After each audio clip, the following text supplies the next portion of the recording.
어스름이 깔린 밤하늘을 올려다볼 때마다 인류는 늘 같은 질문을 가슴에 품어왔습니다. 저 무한히 펼쳐진 별들 사이에서 과연 우리 지구만이 생명을 품고 있는 유일한 행성일까요? 이 광활한 우주에 우리만 홀로 존재하고 있는 걸까요? 이 질문은 수천 년간 상상과 호기심의 영역에 머물러 있었죠. 신비로운 이야기나 공상 과학 영화 속에서나 만날 수 있는 주제라고 여겨지기도 했습니다. 하지만 오늘날 이 근원적인 물음은 더 이상 단순한 상상이나 허황된 이야기가 아닙니다. 현대 과학의 눈부신 발전은 우리에게 놀랍도록 현실적인 증거들을 제시하며 이 오래된 질문에 대한 답을 찾아가는 여정을 시작하게 했습니다. 여러분은 상상해 보셨나요? 우리 지구와 너무나도 흡사한 환경을 가진 행성들이 우주 곳곳에서 끊임없이 발견되고 있다는 사실을 말이죠. 이 충격적인 발견들은 외계 생명체의 존재 가능성을 한층 더 높여주며 우리의 우주관을 송두리째 흔들고 있습니다. 지금 이 순간에도 지구를 닮은 또 다른 행성을 찾아내기 위한 인류의 위대한 탐사는 멈추지 않고 계속되고 있습니다.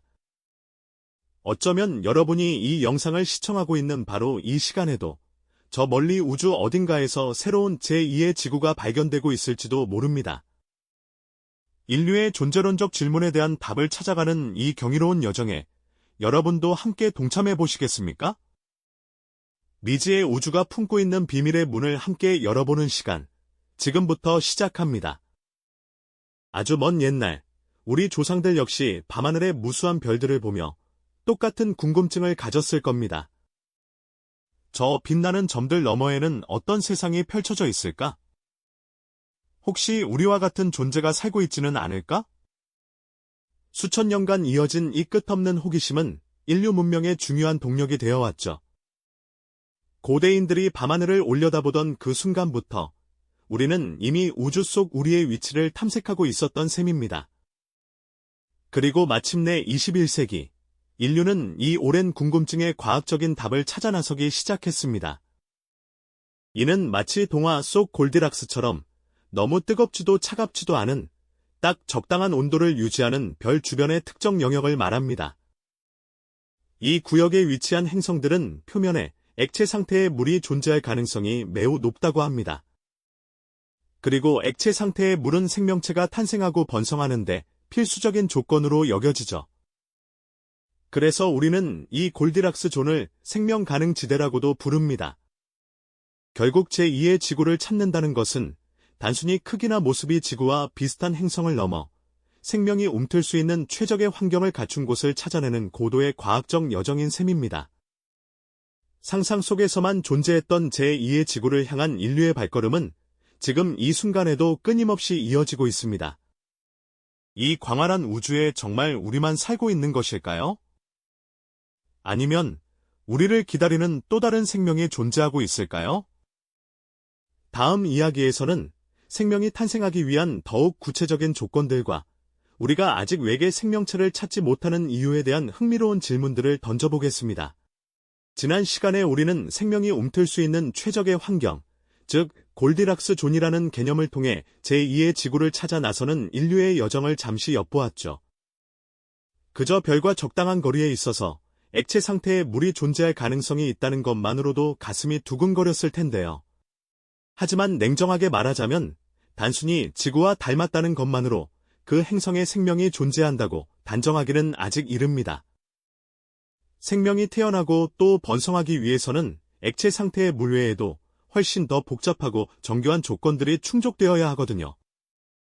마치 정교한 시계의 수많은 부품들이 완벽하게 맞물려 돌아가야 시간을 알 수 있듯이 생명이라는 기적은 여러 요소가 절묘하게 어우러질 때 비로소 시작됩니다. 그렇다면 생명이 싹트고 진화하기 위해선 과연 어떤 필수적인 조건들이 더 필요할까요? 가장 먼저 떠오르는 건 역시 안정적인 대기일 겁니다. 지구의 대기는 우리를 유해한 우주 방사선으로부터 보호하고 행성의 온도를 일정하게 유지시켜 생명체가 살기에 적합한 환경을 만들어주죠. 만약 대기가 없다면 행성 표면은 낮에는 끓어오르고 밤에는 꽁꽁 얼어붙는 극단적인 온도 변화를 겪을 것이며 모든 물은 순식간에 증발하거나 얼어붙어 버릴 겁니다. 또한 행성 자체의 자기장도 생명에게는 필수적인 보호막 역할을 해줍니다. 태양풍과 같은 강력한 에너지를 띤 입자들이 대기를 깎아내려 가지 못하도록 막아주는 방패와도 같다고 할 수 있죠. 자기장이 없는 행성은 아무리 두터운 대기를 가졌다 해도 시간이 지나면 외부 환경에 의해 서서히 침식되어 황량한 죽음의 땅으로 변해버릴 수밖에 없습니다. 그리고 생명 활동의 근원이 되는 적절한 에너지원도 빼놓을 수 없죠. 물론 항성으로부터 오는 빛 에너지가 가장 일반적이지만 지구의 심해 열수구에 사는 생명체들처럼 화학 에너지를 이용하거나 행성 내부의 지열 에너지를 활용하는 등 다양한 형태의 에너지원이 존재할 수 있습니다. 중요한 건 이러한 에너지들이 꾸준하고 안정적으로 공급되어 생명 활동이 지속될 수 있어야 한다는 점입니다. 이처럼 액체 상태의 물, 안정적인 대기, 행성 자기장, 그리고 적절한 에너지원까지 이 모든 조건들이 한 행성에서 동시에 충족되는 것은 결코 쉬운 일이 아닙니다. 마치 수억 분의 1 확률로 태어나는 귀한 생명처럼 우주 속에서 이런 완벽한 환경을 갖춘 행성을 찾는 일은 그야말로 바늘구멍을 찾는 것과 같은 난이도라고 할 수 있겠네요. 그런데 여기서 아주 흥미롭고도 풀리지 않는 의문 하나가 떠오릅니다. 바로 페르미 역설이라는 것인데요. 우주에는 셀 수 없이 많은 별들이 존재하고 그 별들 주위에는 또 수많은 행성들이 돌고 있을 겁니다. 우리가 방금 이야기했던 생명 탄생의 조건들을 갖춘 행성들도 분명히 많을 텐데 그렇다면 왜 우리는 아직까지 외계 생명체, 특히 지적 생명체의 명확한 흔적을 발견하지 못했을까요? 이 넓디 넓은 우주에 정말 우리만 홀로 존재하는 것일까요? 아니면 그저 우리가 아직 그들을 찾지 못했을 뿐일까요? 이 질문은 인류에게 끝없는 지적 탐구와 함께 존재론적인 미스터리를 안겨주고 있습니다. 어쩌면 외계 생명체는 우리가 상상하는 것보다 훨씬 더 희귀한 존재일지도 모릅니다. 혹은 너무나 먼 거리에 떨어져 있어 우리가 그들의 신호를 포착할 수 없는 것일 수도 있고요. 우리의 관측 기술이 아직 미숙하거나 애초에 우리가 잘못된 방식으로 그들을 찾고 있는 것일 수도 있겠죠. 아니면 그들이 너무나 발전해서 우리 같은 초기 문명과는 소통할 필요성을 못 느끼는 것일 수도 있습니다. 어떤 이유에서든 이 광활한 우주가 우리에게 들려주는 거대한 침묵은 생명 탐사의 난이도를 여실히 보여주는 증거라고 할 수 있습니다. 우리는 과연 이 침묵을 깨고 우주의 또 다른 목소리를 들을 수 있을까요? 다음 시간에는 만약 외계 생명체를 만난다면 인류에게 어떤 변화가 찾아올지에 대한 더욱 심도 깊은 질문들을 던져보겠습니다. 자, 그렇다면 만약 우리가 상상 속에서만 존재하던 그 또 다른 목소리를 실제로 듣게 된다면 어떨까요? 아니, 그들을 직접 마주하게 되는 순간이 온다면 인류의 역사는 과연 어떤 모습으로 새롭게 쓰여질까요?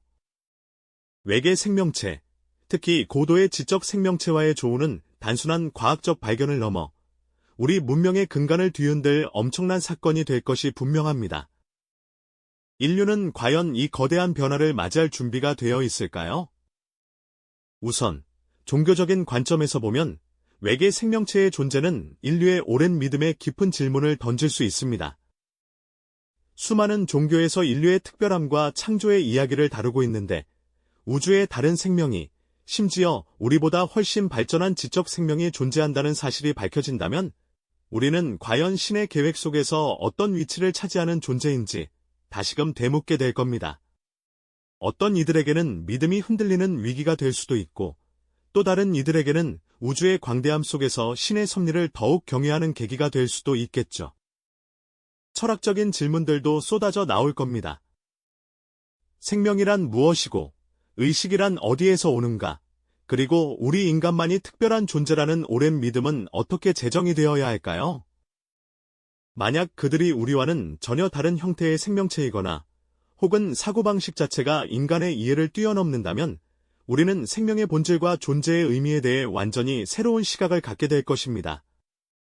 인류가 스스로를 이해하는 방식 자체가 근본적으로 바뀌게 되는 전환점이 될 수 있는 거죠. 사회적인 파급 효과 또한 상상을 초월할 겁니다. 외계 생명체의 발견은 인류에게 전례 없는 연대감을 선사할 수도 있지만 동시에 극심한 혼란과 분열을 초래할 수도 있습니다. 미지의 존재에 대한 두려움, 혹은 그들과의 교류 방식에 대한 이견으로 인해 인류 사회 내부에 새로운 갈등이 불거질 수도 있지 않을까요? 자원 배분이나 안보 문제 등 실질적인 부분에서 국제적인 협력과 통일된 대응이 필수적이겠지만 과연 인류가 하나의 목소리를 낼 수 있을지는 미지수입니다. 그리고 윤리적인 문제 역시 피할 수 없을 겁니다. 만약 외계 생명체가 발견된다면 우리는 그들을 어떻게 대해야 할까요? 그들에게도 지구 생명체와 동등한 권리를 부여해야 할까요? 그들과의 접촉은 어떤 방식으로 이루어져야 하며 그들의 문명에 우리의 가치관을 강요하는 것은 정당한 일일까요? 특히 그들이 우리보다 월등히 발전한 문명이라면 인류는 그들의 지식과 기술을 어떻게 받아들이고 활용해야 할지에 대한 심오한 윤리적 성찰을 요구받게 될 겁니다. 이러한 만남을 대비하며 인류는 이미 다양한 방법으로 준비를 시작했습니다. 대표적인 것이 바로 외계 지적 생명체 탐사 프로젝트, STI, 세티, 우주에서 오는 미지의 신호를 분석하며 그들의 메시지를 해독하려 노력하고 있습니다. 동시에 우리는 우리의 존재를 알리기 위한 메시지도 우주에 보냈는데요. 가장 유명한 것이 바로 보이저 탐사선에 실린 골든 레코드입니다. 이 레코드에는 지구의 소리, 이미지, 인류의 문화와 과학 정보가 담겨 있어 혹시나 만날지 모르는 외계 존재에게 우리의 이야기를 전하고 싶은 인류의 염원이 담겨 있습니다. 하지만 가장 중요한 질문은 바로 이거 될 겁니다. 만약 그들이 우리보다 수백만 년, 어쩌면 수억 년 앞선 문명이라면 어떨까요? 그들의 기술은 우리가 상상조차 할 수 없는 수준에 도달했을 수도 있고, 그들의 지혜는 인류의 모든 지식을 한참 뛰어넘을 수도 있습니다. 그런 존재를 마주했을 때, 인류는 스스로의 정체성을 어떻게 지켜나갈 수 있을까요? 우리는 그들에게서 무엇을 배우고, 또 무엇을 경계해야 할까요? 인류의 미래가 그들의 손에 달려있을지도 모른다는 두려움과 동시에 미지의 지식에 대한 끝없는 기대감이 교차하는 순간이 될 겁니다. 외계 지적 생명체와의 조언은 인류에게 겸손을 가르치고 우주 속에서 우리의 위치를 다시금 깨닫게 하는 계기가 될 것입니다. 우리가 얼마나 미약하면서도 동시에 무한한 잠재력을 가진 존재인지, 그리고 이 광활한 우주에서 우리가 탐험해야 할 미지의 영역이 얼마나 많은지 말이죠. 인류는 과연 이 거대한 질문 앞에서 어떤 답을 찾아낼 수 있을까요? 인류는 과연 이 거대한 질문 앞에서 어떤 답을 찾아낼 수 있을까요? 그렇다면 이토록 중대한 만남을 인류는 어떻게 준비해야 할까요? 단순히 미지의 존재를 상상하는 것을 넘어 외계 지적 생명체와의 조언은 우리 문명의 근간을 뒤흔들 엄청난 파급 효과를 가져올 수 있습니다. 우리의 종교적 신념은 어떻게 변화할까요? 인류의 기원과 목적에 대한 철학적 질문들은 어떤 새로운 답을 요구하게 될까요? 사회적 질서와 윤리적 기준마저 재정의해야 할 순간이 올 수도 있는 것이죠. 어쩌면 인류는 대통합을 이루어 미지의 존재를 함께 맞이할 수도 있겠지만 반대로 외계 문명과의 접촉이 예상치 못한 갈등과 혼란을 야기할 수도 있습니다. 지구의 자원이나 영토를 둘러싼 분쟁처럼 우주적 스케일의 새로운 경쟁이 시작될 수도 있는 일이고요. 그렇기에 우리는 아주 신중하게 이 만남을 준비해야 합니다. 이미 인류는 외계로부터의 메시지를 탐지하기 위한 세티 프로젝트 같은 노력을 기울이고 있으며 동시에 보이저 탐사선에 실린 골든 레코드처럼 인류의 존재를 알리는 메시지를 우주로 보내기도 했습니다. 이는 우리가 어떤 존재인지, 무엇을 중요하게 여기는지, 그리고 평화를 염원한다는 우리의 바람을 담아낸 소리 없는 외침인 셈이죠. 하지만 만약 그들이 우리보다 수백만 년, 어쩌면 수억 년 앞선 문명이라면 어떨까요? 그들의 기술은 우리가 상상조차 할 수 없는 수준에 도달했을 수도 있고, 그들의 지혜는 인류의 모든 지식을 한참 뛰어넘을 수도 있습니다. 그런 존재를 마주했을 때 인류는 스스로의 정체성을 어떻게 지켜나갈 수 있을까요? 우리는 그들에게서 무엇을 배우고 또 무엇을 경계해야 할까요? 인류의 미래가 그들의 손에 달려있을지도 모른다는 두려움과 동시에 미지의 지식에 대한 끝없는 기대감이 교차하는 순간이 될 겁니다. 외계 지적 생명체와의 조우는 인류에게 겸손을 가르치고 우주 속에서 우리의 위치를 다시금 깨닫게 하는 계기가 될 것입니다. 우리가 얼마나 미약하면서도 동시에 무한한 잠재력을 가진 존재인지, 그리고 이 광활한 우주에서 우리가 탐험해야 할 미지의 영역이 얼마나 많은지 말이죠. 결국 지구와 닮은 행성을 찾아 헤매는 인류의 여정은 단순히 과학적 호기심을 넘어섭니다. 그것은 바로 우리는 누구이며 어디에서 왔고 또 어디로 향하는 존재일까? 라는 인류 본연의 근원적인 질문에 대한 답을 찾아가는 과정과 다름없습니다.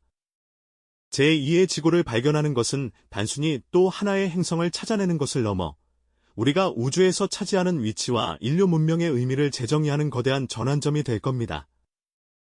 저 광활한 우주 속에서 인류의 존재가 얼마나 미미하면서도 동시에 특별한 의미를 가질 수 있는지에 대한 경외감, 그리고 아직 풀리지 않은 우주의 미스터리에 대한 끝없는 탐구 의지를 느끼게 하는 순간이 될 테니까요. 외계 생명체에 대한 탐구는 단순히 미지의 존재를 찾는 것을 넘어 우리가 살고 있는 이 푸른 행성 지구와 그 안의 모든 생명이 얼마나 소중한지를 다시금 깨닫게 하는 계기가 됩니다. 또한 인류가 나아가야 할 방향에 대한 깊은 성찰을 제공하며 끊임없이 질문하고 탐구하는 인류의 지적 호기심이야말로 가장 위대한 유산임을 일깨워주죠. 우주 어딘가, 저 셀 수 없이 많은 별들 중 한 곳에서는 우리와 똑같이 밤하늘을 올려다보며 지구의 존재를 궁금해하는 또 다른 존재가 있을지도 모른다는 상상. 이 끝없는 질문과 탐험은 앞으로도 계속될 겁니다. 우리는 이 광활한 우주 속에서 우리 자신을 발견하고 우리의 미래를 만들어 나가는 여정의 한가운데에 서 있습니다. 이 영상이 도움이 되셨다면 좋아요와 구독 부탁드립니다. 여러분의 응원이 제게 큰 힘이 됩니다. 다음 영상에서도 더 유용한 정보를 공유하겠습니다. 감사합니다.